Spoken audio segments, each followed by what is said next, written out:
So how do you figure out which of these options might be right for you? These are just a few thoughts, questions to ask yourself that might help guide you down this path. So do you want to help people? Well, great, because most of these do that in some capacity.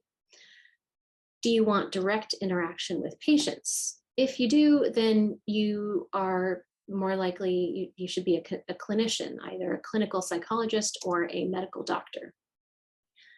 Within that, do you want to have a long relationship with your patients? If so, this is more in the realm of pediatrician, where you have the same patients all through childhood and adolescence, family medicine, internal medicine. If this is less important to you, then you might be a specialist. Which of these is more interesting to you? Do you like talking with patients and figuring this out with them? Do you like solving diagnostic puzzles, or do you like specifically fixing a problem? Because these might each lead you to different paths. Are you more interested in helping people with their physical well-being or their mental well-being? And these are not separate. They're very much overlapping. But if you're more interested in helping people with their physical well-being, that might be more medical doctor, as opposed to mental well-being would be a clinical psychologist. Do you want to lead research projects? If so, then your goal is to be a principal investigator. This is often a research faculty. It doesn't have to be necessarily, but that's the traditional path. If you want to lead research projects, the traditional path is going on to become faculty at a university. There are plenty of people, though, who love science and love doing research, but don't necessarily want to be the one leading the project. There are, of course, pros and cons with all of these options. And for some people, the pressure of having to apply for grants and being responsible for a large group of people is not ideal. And in these situations, perhaps a staff scientist position or a data analyst position is more appropriate. And there are plenty of these as well. How well do you handle long periods of work before you have success? Are you stoic in the face of constant small failures? Because this is a critical trait for research. You don't come home at the end of the day, every day, and say, I know that I made this progress today. I know that I solved this problem. You might have days go by or weeks where you're working on something and you can't figure it out. And you finally figure it out down the line, but it's not the sort of job where you come home necessarily with a clear indication of what exactly you've accomplished. So you need to, that's a really critical trait for research, being able to handle that. Do you like writing? If so, then research is a good option. There is a constant need to write papers and grants, papers to communicate the scientific results that you have found, and grants to support doing more science. And this is how your science is judged. You need to write papers to show that you're doing the science. You need to write the grants to have the money to do the science. And then you need both of those to get more grants to write more papers, and so on. Do you like working with your hands? If so, then perhaps surgery is within the medical field more interesting to you, or perhaps building imaging tools if you're on the MRI side of things, being a magnetic resonance imaging specialist. And what sort of lifestyle are you looking for? What sort of work-life balance? So there are the traditional 9 to 5, none of these are easy options. And for the most part, you can find one versus the other in all of these. Some doctors have a very standard 8 to 5, 7 to 5, 7 to 4 period of time where they work, they see patients, and they go home and maybe they do notes, but there is a set working hours. Some researchers also have very set working hours. But for others, there's more flexibility. It might mean that you are working more outside of these standard hours, but you have more flexibility during the day. Sometimes this is more in research, more in the academic side. And there are many, many caveats to all of this. We can't really talk about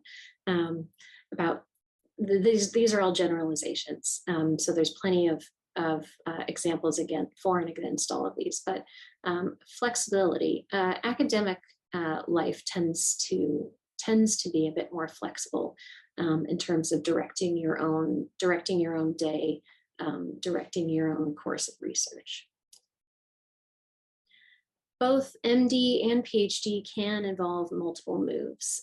So you might have many years where you have very little control over where you are in the country or in the world. Whether it's applying to medical schools and graduate schools where you get in, after those, applying to postdocs or fellowships, residencies, moving for those.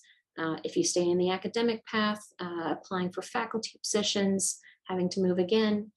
So there are long periods where you don't necessarily get to decide where you live, or you might have to make sacrifices and have to make choices about what's more important to you in terms of living someplace versus having certain supports or amenities. And how do you handle unknowns? Are they exciting to you or are they scary? This is something that I think is an important trait for research. I think probably many doctors would say that it's something that is exciting for them in medicine as well. But if you don't like to face things not being known, if you need to have everything wrapped up in a neat little box where you have the answer, and there are no more questions, then research is not going to be the path for you. Every project that I've done, we answer some questions and we open up more. And that's the exciting thing for me, because then there's more questions that I can go and answer the next time around. And every time we're learning more, and every time we're pushing it further and doing more. But if you need to have a final, we have determined this, then neuroscience research in particular is probably not for you. And do you like big cities? So many, or do you want to be more in a rural area? Suburban can, there are lots of options in between, but many research universities are in or near big cities. So this is something you have to keep in mind, especially if you're doing MRI research. If you're using the big, gigantic $1 million worth of machines, these tend to be at large research universities, which tend to be in or near big cities. So you need to think about where exactly you want to be. Some financial considerations, again, just specific to the US for this one. So, in a perfect world, we would hope that everybody would go into whatever field interests them the most, without having to think about how much it's going to cost or how much they're going to make at the end of it. This is naive, because plenty of people don't have the luxury of just following their heart. So some financial considerations that you need to keep in mind. Psychology PhD programs, currently the average tuition is around $35,000 a year. There are some externships that provide a small stipend during this. Science PhD programs are different in that they usually actually provide a stipend. The tuition is paid for by your PhD mentor, and the stipend varies, but the NIH the National Institutes of Health set a salary guideline, and currently the starting salary for a pre-doctoral trainee, a graduate student, is $36,300 a year. And as we already said, medical school is also very expensive, average tuition being $50,000 or $55,000 a year. As I said, the MD PhD can be paid for, and of course there are plenty of options for financial support if you're able to look for them. Lots of scholarships out there, but you have to look for them. Medical school is expensive unless you look into these options in depth. Continuing this, for the psychology programs, many people start with a master's degree and then go into a PhD program, then an internship, then a fellowship, and then into a traditional job where they might be making more money. Science PhD programs, as I said, usually provide a stipend. Academia generally does not pay as well as the private sector. So if you follow the path of science PhD, postdoc, faculty, certainly going to be a comfortable, well, can't say certainly, probably going to be a comfortable lifestyle depending on where you live and who else in your family is working, but you're not going to get rich in academia. In the private sector, such as in biotech and tech, you can make a lot more money. Data science is a really hot area right now. Data science is basically trying to figure out how to work with large amounts of data and extract meaning from them, extract the patterns, see what the underlying story is. So this is an area, especially in tech, where that's really hot and pay is really good.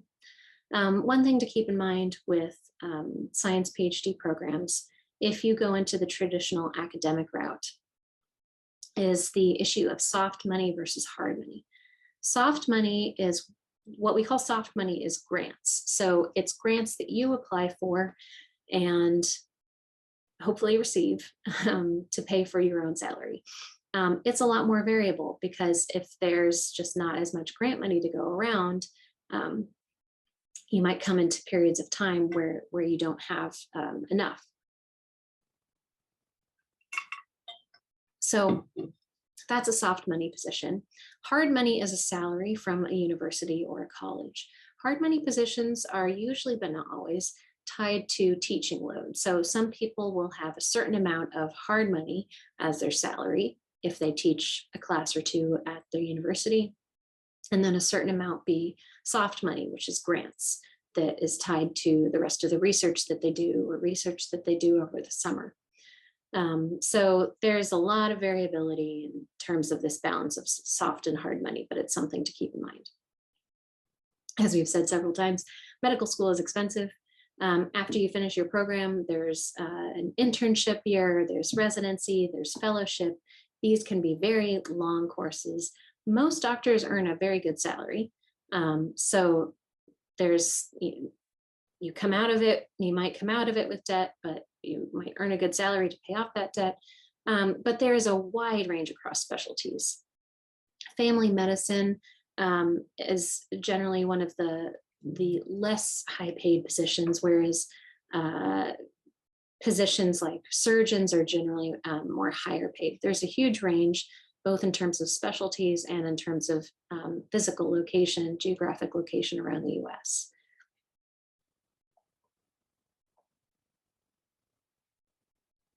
So that is the end of this presentation. All of this information is general guidelines. It's not meant to push you or dissuade you towards or away from any one thing, just to open your eyes to the possibilities and know what all of the what the paths might be. Traditionally in academia, they don't tell you about the non-academic options. They assume that if you've come into a PhD program that you must want to stay in academia. This is definitely changing. There are lots of people who want to go and get a science PhD, but use it for other purposes than being a research professor.